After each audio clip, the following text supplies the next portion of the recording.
Welcome to Smart School Kids Zone, your favorite school. Yes, welcome to smart school kids zone, आपका प्यारा school. आणि आज आपला topic असणार आहे कोणापासून काय घ्यावे. धडा क्रमांक 8, मराठी सुलभ भारती इयत्ता 5वी. खूप छान धडा आहे. आपण नेहमी आपल्या आईवडिलांकडून, आपल्या शिक्षकांकडून शिकत असतो, बरोबर. हम हमेशा हमारे माता पिता और हम हमारे जो शिक्षक है उनसे सीखते हैं. लेकिन एक और भी शिक्षक है हमारा, एक और भी टीचर है, उसका नाम है नेचर. तो नेचर से हम बहुत कुछ सीख सकते हैं. निसर्गाकडून आपण खूप काही गोष्टी शिकू शकतो. निसर्गामध्ये वेगवेगळे जे घटक आहेत ते आपल्याला रोज काही ना काहीतरी शिकवत असतात. आणि जो निसर्ग शिकवतो ती गोष्ट खूप महत्त्वाची असते. तो चलो देखते हैं ये नेचर हमें क्या क्या सिखाता है और हमें उनसे क्या क्या सीखना चाहिए. ओके, बहुत ही मज़ेदार पोएम है ये और इसमें आपको मज़ा भी आने वाला है. तो करते हैं हमारे इस वीडियो को शुरुआत. उससे पहले आप हमारी e-learning website smartschool.infolips.com, sports site fallinsports.com, Marathi विषय सर्व काही, मराठीरंग.com, एंड्रॉइड एजुकेशनल गेम और क्राफ्ट चैनल, इनके लिंक हमने डिस्क्रिप्शन में दी है, ज़रूर जाके देखना. तो करते हैं हमारे इस पोएम को शुरुआत. कोणापासून काय घ्यावे, किससे हमें क्या सीखना है. तो ये है वो पोएम, कोणापासून काय घ्यावे. ऐका वाचा मतलब सुनना है और पढ़ना है. तो पहले हम इसको रीड करते हैं, थोड़ा सा बड़ा करते हैं. ओके, वाचून घेऊया.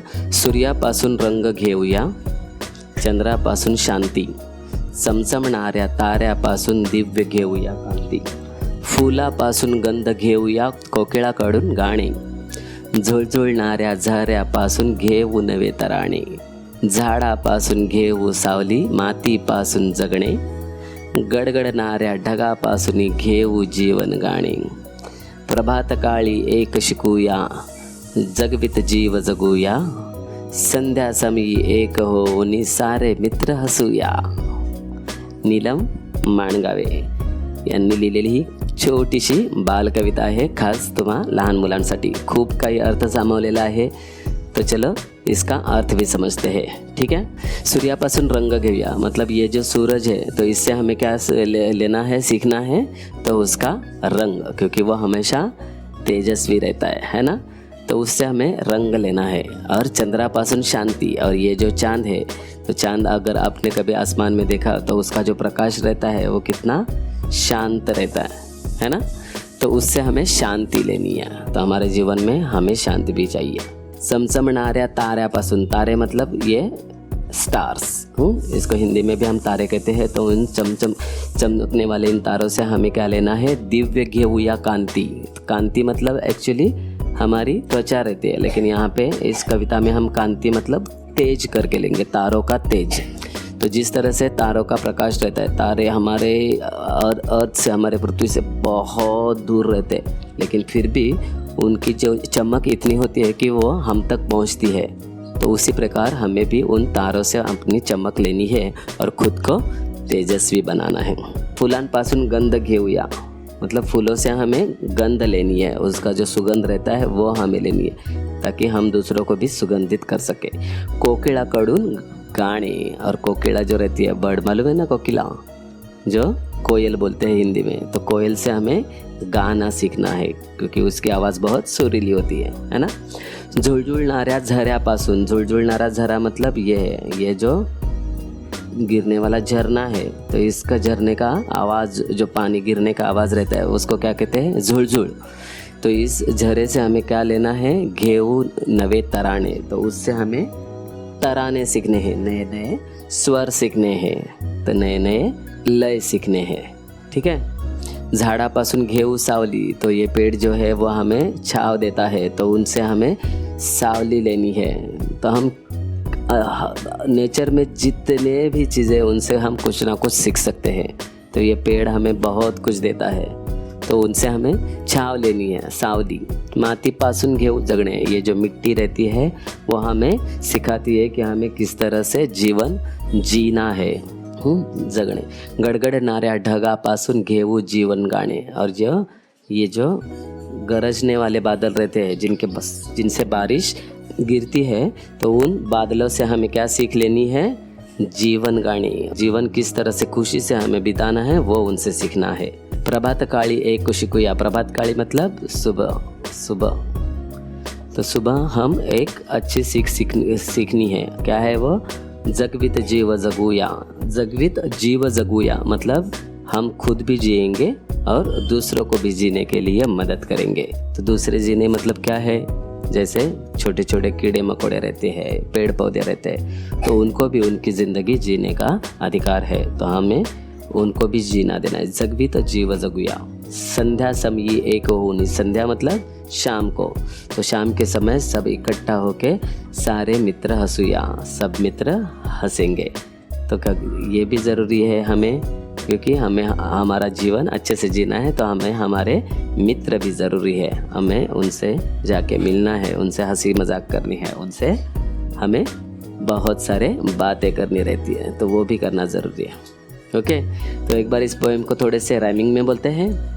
सूर्यापासून रंग घेऊया, चंद्रापासून शांती, समसमणाऱ्या ताऱ्यापासून दिव्य घेऊया कांती, फुलांपासून गंध घेऊया, कोकिळकडून गाणे, झुळझुळणाऱ्या झऱ्यापासून घेऊ नवे तराणे, झाडापासून घेऊ सावली, मातीपासून जगणे, गडगडणाऱ्या ढगापासून घेऊ जीवन गाणे, प्रभात काळी एक शिकूया, जगवित जीव जगूया, संध्या समयी एक होऊनी सारे मित्र हसूया।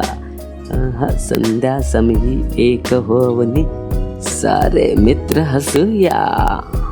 छान आहे ना कविता?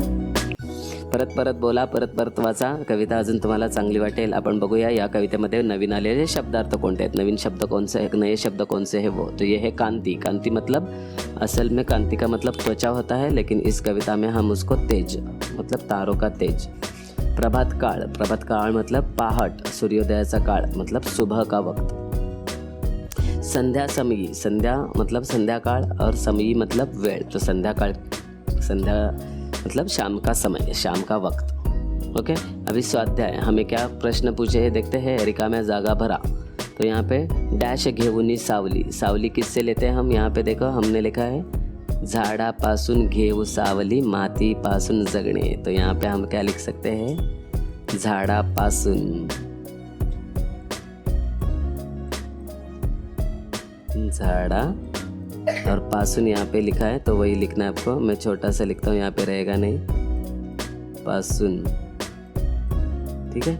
झाडापासून घेऊ सावली, मातीपासून जगणे, तो ये माती से हमें जीना सीखना है और पेड़ से हमें छाव लेनी है।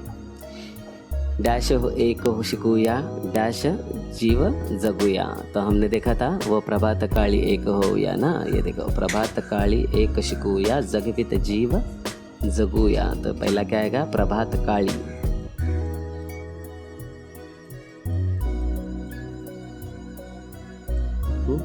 यहाँ पे आएगा प्रभात काली और यहाँ पे जगवित जीव जगूया, जगवित।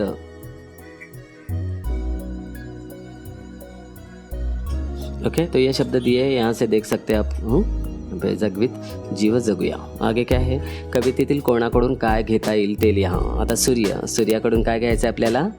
रंग। इथे सर्व दिलेलं आहे, इथे बघा सूर्यापासून रंग घेऊया, चंद्रापासून शांती, है ना। तर सूर्यापासून रंग, इथे तुम्ही लिहा, मी फक्त वाचतोय। चंद्रापासून शांती, ताऱ्यापासून चमक किंवा चमचमणारे कांती, चमचमणारी कांती। फुलापासून गंध, कोकिळेपासून गाणे, झऱ्यापासून तराणे, झाडापासून सावली आणि मातीपासून जगणे। ठीक आहे, ते सारे तुम्ही लिहू शकता, बरोबर। आता इथे कवितेत काय दिलेलं बघा, कवितेत चमचम शब्द आलेला आहे, यासारखे शब्द माहीत करून घ्या। तर चमचम शब्द कुठे आलेला आपण परत एकदा बघूया। इथे हा बघा, इथे चमचम, चमचम म्हणजे काय? चमकणारे तारे, चमचम। मग अशा शब्दांना काय म्हणतात? शब्दयुग्म, म्हणजे तोच शब्द पुन्हा पुन्हा येतो ना, त्यांना शब्दयुग्म असे म्हणतात। मग असा दुसरा शब्द कोणता आहे बघूया यामध्ये। तर हा बघा इथे आहे झुळ झुळ, झुळझुळ, मग झुळझुळणारे झरे, मग झऱ्याचं झुळझुळणं म्हणजे झऱ्याचं जे पाणी जातं ते झुळझुळणं बोलतं। मग हा काय आहे? एक शब्दयुग्म पण आहे आणि याला ध्वनिदर्शक शब्द असेही म्हणतात. ध्वनी, कारण यातून पाण्याच्या पडण्याचा आवाज आपल्याला समझाऊन दिलेला है. तो इसको ध्वनिदर्शक शब्द भी कहते हैं, क्योंकि इससे हमें पानी जो गिरता है तो उसकी आवाज़ कैसे होती है वो उस शब्द से बताया है. अजून काही और कौन सा शब्द है, ये देखो यहाँ पे भी है गड़गड़. तो ये गड़गड़ भी वैसा ही है, और इसको भी हम ध्वनिदर्शक भी बोल सकते हैं, कारण हा ढगांचा आवाज़ कसा येतोय तो या शब्दातून सांगितलेला आहे. सो इसलिए इसको ध्वनिदर्शक शब्द भी कहते हैं, और शब्द युग्म भी कहेंगे, क्योंकि वही वाला शब्द दूसरी बार आए. ठीक है, और कोई है जगवीत? नहीं. तो बस इतने ही है. तो बहुत ही अच्छी थी पोएम, बहुत ही अच्छे से हमने इसके स्वाध्याय भी देखा, इसका होमवर्क जो था, क्वेश्चन आंसर जो थे वो भी हमने देखे हैं. ठीक है, तो आशा करता हूँ आपको दिया गया एक्सप्लेनेशन अच्छे से समझ में आया रहेगा, और ये पोएम भी. काय मुलांनो, समजली आहे ना? तुम्हाला ज्या चालीमध्ये बोलून दाखवलेल्या आहे त्या चालीत पुन्हा पुन्हा वाचत राहा, तुम्हाला ही कविता इझिली लक्षात राहील. तर येथेच संपते आपली आजची ही कविता. जर तुम्हाला व्हिडिओ आवडली असेल तर प्लीज लाईक, कमेंट आणि शेअर करा. चॅनलवर नवीन असल्यास सबस्क्राईब करा आणि बेल आयकॉन ही प्रेस करून ठेवा. पुन्हा भेटूया एका नव्या व्हिडिओमध्ये. तोपर्यंत बाय. हसा, खेळा आणि मजेत शिका स्मार्ट स्कूल सोबत. बाय. बाय.